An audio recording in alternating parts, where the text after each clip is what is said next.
Salut à tous et à tous, ici Deden64 et nous sommes là pour la vidéo Team Building concernant le champion électrique. Donc, pour le champion de type électrique, c'est pas celle qu'encore une fois, j'avais pas beaucoup d'imagination. Est-ce que le type électrique, c'est un type qui est très chiant à gérer parce que je rappelle que du coup, vu qu'on a le droit à 2 Pokémon super efficaces et que dans ce Pokémon super efficace, c'est le type Sol, c'est à la fois le super efficace et l'immunité. Sauf que c'est important d'avoir des immunités au type électrique, mais vu que ça tape super efficace, le type sol, bah j'ai pas le droit d'en avoir plus que 2.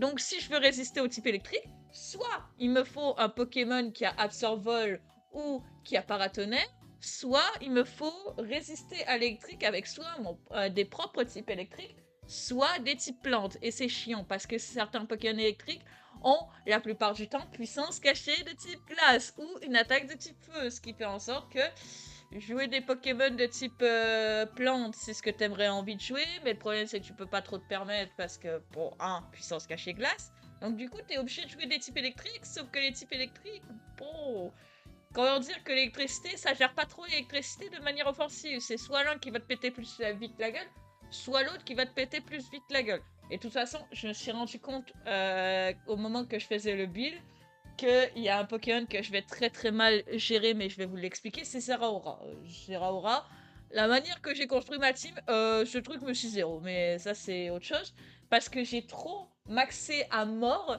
Tapu Koko, Choice Specs ou Choice Card. Plus de chances que ce soit Choice Specs que Choice Card, je pense, de Tapu Koko ou Lifeform, mais vous allez comprendre assez vite quand vous voyez ma team, mais que ma team n'est pas du tout préparée pour affronter un Zeraora. Un Zeraora Lifeform, un Zeraora Choiceband, un Zeraora ce que tu veux.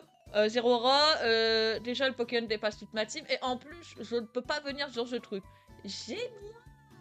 Mais bref, vous allez comprendre assez vite que ma team est anti-Tapu Koko, je voulais gérer Tapu Koko, le Rotom et le Zapdos en même temps. J'ai oublié l'existence de Zeraora et je pense que ça va me coûter la game, mais vous allez comprendre assez vite. Donc nous avons un Zistraika justement pour résister. Enfin, il y a le talent qui unise aux attaques de type plante et pas électrique parce que je me dis je résiste déjà à électrique et que je voulais que ça soit un anti-Tapu Koko offensif. Comment ça se fait? Tout simplement en faisant en sorte justement oui, je ne peux pas dépasser le Tapu Koko, mais au moins il me one-shot pas avec la sauvesse et moi je peux lui faire des gros dégâts avec mon attaque type sol. Overhit, c'est pour ce qui est de type électrique acier. Voilà. Ou Pokémon de type électrique plante. Quick Attack, c'est pour une priorité. Malgré que Striker est déjà très rapide, j'ai décidé de mettre l'attaque de type plante qui a 50 de puissance pour faire en sorte de pouvoir toucher les types sol, parce que sinon ce truc ne touche pas les types sol. Et Overhit, c'est juste pour pouvoir toucher les types plantes. C'est au cas où qu'il y a un type plante ou un type acier en face que je ne peux pas gérer avec l'attaque de type sol, malgré qu'il a une plus grosse attaque physique que l'attaque spéciale. Ce qui est dommage avec Striker, c'est que Zistraika est un Pokémon qui a des stats. Il a une bonne statistique de vitesse. Il a une bonne statistique d'attaque physique, mais qui peut rien faire avec. Parce qu'il n'a pas le move cool pour faire en sorte de pouvoir bien exploiter son attaque physique. Donc c'est comme si Zistraika était et son move cool est construit sur le spécial. Or qu'il a des statistiques orientées physiques. Donc c'est un peu de la merde. Mais ça, c'est autre chose. Donc je voulais avoir un anti-Tapu Koko sur le physique en ayant l'attaque de type sol, overhit pour toucher ce qui est de type acier, et que je peux pas gérer, et aussi justement l'attaque type plante au cas où qu'il a un type électrique sol. Voilà. Et quick attack comme priorité si je sais que je vais bientôt crever. Ensuite, nous avons le Quagsire. Le Quagsire, justement, qui est là pour tanker sur le spécial, parce que ce truc a une moins grosse défense physique que défense spéciale. Ça tombe bien, le type électrique est un type majoritairement orienté sur le spécial. Donc nous avons évidemment Séis pour justement faire en sorte de toucher tous les Pokémon électriques de la Terre, sauf ceux qui ont lévitation, coucou, Rotom, lol. Donc du coup, nous avons Séis pour toucher tous les Pokémon de type électrique de la Terre, sauf Rotom, du coup. Donc soit un Rotom Wash, un Rotom Four, ce que vous voulez. Mais c'est pas grave parce que nous avons Tombe Roche pour baisser la vitesse de soit ce type de Pokémon, soit un Elector, même si je tape plus lent et que je sais que vu que ce Pokémon est vachement lent, il va quand même se faire dépasser. Bref. Ou sinon, pour les Pokémon comme Rotom ou comme justement Zapdos, j'ai toxique, je les empoisonne et ils sont vachement handicapés. Et pendant qu'ils sont toxiques, moi je peux faire recover ou je peux faire tombe roche en fonction de la situation, étant donné que ce truc tank très très bien la défense spéciale. Bon, peut-être moins un peu des vents violents des Zapdos offensifs, mais ça c'est un autre débat.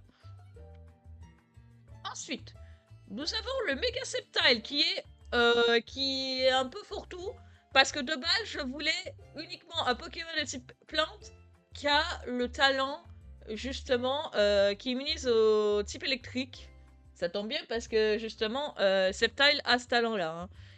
Enfin, pas délestage avant de méga évoluer parce que de toute façon, bah vu qu'il va méga évoluer, délestage ne sert à rien, mais plutôt justement son talent paratonnerre en méga évoluant parce que je savais qu'il avait paratonnerre et qu'il était type plante. Ça tombe bien, du coup, je suis une unité au type électrique, donc le seul moyen qu'un type électrique me touche, c'est quand même vachement gênant parce que puissance cachée glace, bah ça va one shot le truc la plupart du temps parce que c'est x4, mais au moins le type électrique, j'anticipe le bon move, justement, je augmente mon attaque spéciale et si j'anticipe encore mieux, je fais la Dragon Dance et ça va être compliqué de toucher mon Sceptile étant donné que, à part priorité, du coup je pourrai dépasser tout le monde vu que ce truc est déjà très rapide de base. Je fais la danse Draco et l'Istorm c'est justement pour toucher le Motisma parce que le Motisma, oh s'il a feu follet, bah je m'en fous parce que j'ai l'Istorm. Donc voilà, je vais faire des gros dégâts ou faire des gros dégâts avec ma Istorm. Et si je vois que du coup je suis baissé en attaque spéciale, bah je m'en fous parce que j'ai Séis. Séis qui va pouvoir me permettre de toucher tous les Pokémon sauf Zapdos et sauf Zapdos, Rotomwash et un Pokémon qui a probablement le ballon parce que je me doute qu'il y aura un troisième Pokémon qui voudra s'immuniser au type sol avec le ballon, ça me surprendrait même pas. Voilà. Ensuite, j'ai Danse Draco pour augmenter mon attaque et ma vitesse, ce qui me permettra, hors priorité, de dépasser tout le monde. Normalement. Sauf s'il y a un Choice Scarf plus rapide que moi. Le Rock Slide, c'est uniquement pour Zapdos. Donc par exemple, si je fais Danse Draco en anticipant un switch, et là, paf, il y a un Zapdos, du coup je fais la Danse Draco, ok, Rock Slide ça tue pas à +1, surtout un Zapdos défensif, full PV, soit. Mais au moins je lui fais des gros dégâts, et s'il est affaibli justement, si ce dernier est affaibli, bah ça m'arrange parce que là du coup, je peux le tuer avec Rock Slide s'il est assez affaibli. Voilà, donc je tire à la fois le Rotom, je gère la plupart des Pokémon Silvériques, mais attention à puissance cachée glace qui pourrait me niquer la gueule, parce que c'est là qu'il faut que je fasse attention. Soit je méga évolue et j'anticipe l'attaque électrique, soit je ne méga évolue pas tout de suite, j'anticipe la puissance cachée glace, si je suis full vie, normalement je meurs pas dépendamment du Pokémon d'en face. Je fais la danse Draco, ensuite je méga évolue, je fais une grosse attaque. C'est possible aussi, hein. Ensuite, nous avons le Rhyperior. Le Rhyperior, c'est juste pour avoir une unité au type électrique et aussi parce que j'adore son talent, parce que son talent fait en sorte de prendre moins cher sur les dégâts super efficaces. Mais attention aux grasses notes de justement Tapu Koko. Voilà, parce que Tokurico, si la grasse note, ce truc, même avec son talent qui réduit les dégâts super efficaces, je suis pas sûre qu'il va trop aimer. Pareil, Rotom, il vient sur ma gueule facilement parce que, excusez-moi, s'il est misé, Rockslide, si c'est un défensif, va pas te rendre trop cher. Avalanche, pourquoi j'ai mis Avalanche pourquoi j'avais mis Avalanche déjà? Je sais plus. Mais je sais que Avalanche, la manière que ça fonctionne, ça fait en sorte que c'est doublé quand justement tu attaques en dernier. Or, ce truc est super lent. Ça veut dire qu'au lieu d'avoir 160, ça veut dire qu'au lieu d'avoir 60 de puissance, ça va avoir justement 120, ce qui est énorme. Voilà, ouais, parce que vu que je touche déjà super efficacement le Zapdos, à part pour des Pokémon de type électrique plante, et encore il y en a très peu dans le jeu, je sais plus pourquoi j'ai mis cette attaque. Et de toute façon, Avalanche, c'est une attaque, je pense, qui s'enclenche toujours en dernier, si je dis pas de conneries. Non. Bref, je dis de la merde.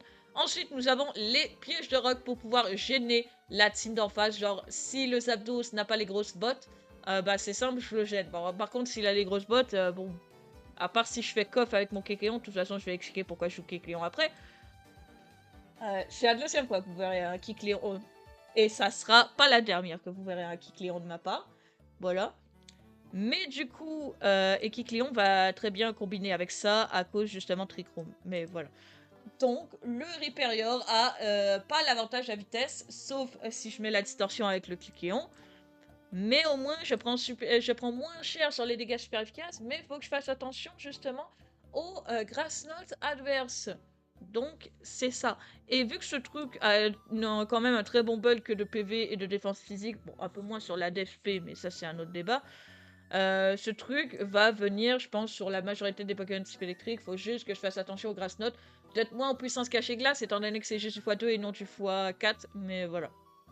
Ensuite, nous avons le Kecleon. Alors, pourquoi je joue Kecleon? Parce que la majorité des Pokémon des types électriques du jeu sont des Pokémon, justement, qui frappent sur le spécial. Or, Kecleon est un Pokémon qui a une très bonne défense spéciale, base de PV moyenne, mais une très bonne défense spéciale. Donc, ça va faire en sorte que tous les Pokémon type électrique ou presque, je vais pouvoir les tanker. Sauf les Pokémon électriques physiques, parce que les Pokémon électriques physiques, couplé au fait que, justement, champ électrifié, ça augmente de 30%, justement les dommages de type électrique, et le fait qu'il tankta très bien le physique, bon, je risque de prendre très cher. Mais sur la défense spéciale, c'est autre chose. Donc j'ai Dig. Pourquoi Dig? Parce que ce truc n'apprend aucun... je crois qu'il apprend 2 autres moves seuls, mais c'est de la merde, mais il apprend pas Séis. Donc sa seule attaque offensive, on va dire, de type seul, c'est Dig. Le problème, c'est que Dig est ultra prévisible, parce que du coup, je fais Dig. Si son Pokémon en face, c'est toujours... Il y a toujours un Rotom, il y a toujours un Rotom, ou il y a toujours, justement, Azado, ça sert à rien que je fasse Dig. C'est vrai, mais par contre, si les deux sont morts et qu'il n'y a plus de ballon aussi, parce que je me doute qu'il y aura peut-être un Pokémon qui aura le ballon, bah c'est vrai que Dig, là, dans ce cas-là, ça va être un peu compliqué. Voilà. Ensuite, nous avons Knockoff pour pouvoir retirer l'objet adverse. C'est très important de retirer les objets, et je pense que contre Electric, qui est un type très offensif, ça va être très important de pouvoir retirer l'objet.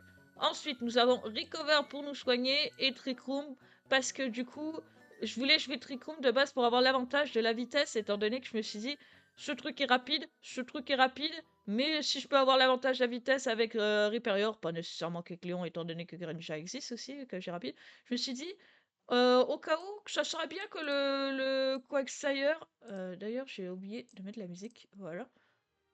Du coup, ça serait bien que lui soit plus rapide que les Pokémon type électrique en face, parce que du coup, ça devient pas un monstre offensif, mais du coup, ça menace les Séis. Ça menace avec Séis, ça menace d'anticiper le switch avec justement Toxique, malgré que Hydro-Canon, ça fait quand même un peu mal, quand même. Voilà. Donc, je peux menacer avec des gros Séis si je suis plus lent sous Trick Room avec ça. Et je peux menacer avec le Rhyperior sous Trick Room. Donc c'est très avantageux. Voilà. Ensuite, le dernier Pokémon, c'est Greninja. Greninja qui a le Terrasol avec Dig. Oui, encore Dig, lol. Mais cette fois couplé au Terrasol. Donc ça va pouvoir, justement, faire en sorte soit faire des gros dégâts, soit, justement, de tuer un Pokémon en devenant de type Sol.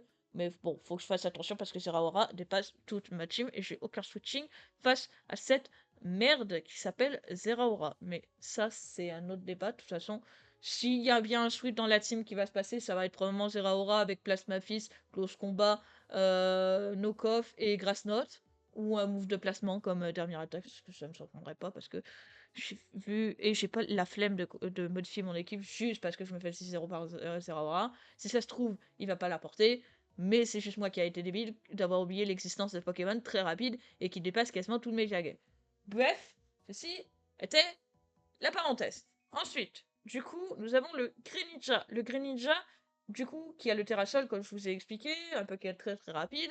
Donc, il se fait évidemment dépasser par Tapu Koko, il se fait dépasser par Zeraora, c'est quand même assez chiant. Il se fait dépasser par Mega Sprint si jamais il apporte Mega Sprint pour ma Team Day, je sais pas, vu que ce truc, vu qu'avec puissance Caligula, c'est à me couvrir les cheveux, Mega Sprint, c'est pas si dégueulasse que ça. Bref, ça dépendra de la méga qui jouera. Donc, nous avons Surf pour le stable, Dig pour pouvoir se transformer en type sol couplé au Terra Z sol, Laser Glace pour ce qui est de Zapdos pour pouvoir le toucher super efficacement malgré que ça ne tue pas. Je suis sûr que même un Zapdos offensif à cause de son bulk ne meurt pas d'un Laser Glace, d'un Amphenobie, on soit honnête 2 minutes. Et le U-turn pour pouvoir privoter. Bref, c'était tout pour cette vidéo. Sur ce, nous, on se retrouve pour le match de type électrique. Voilà. Et que je vais probablement me faire 6-0 par 0 parce que je n'ai pas de switching à ce Pokémon. Sur ce, on se retrouve pour le match.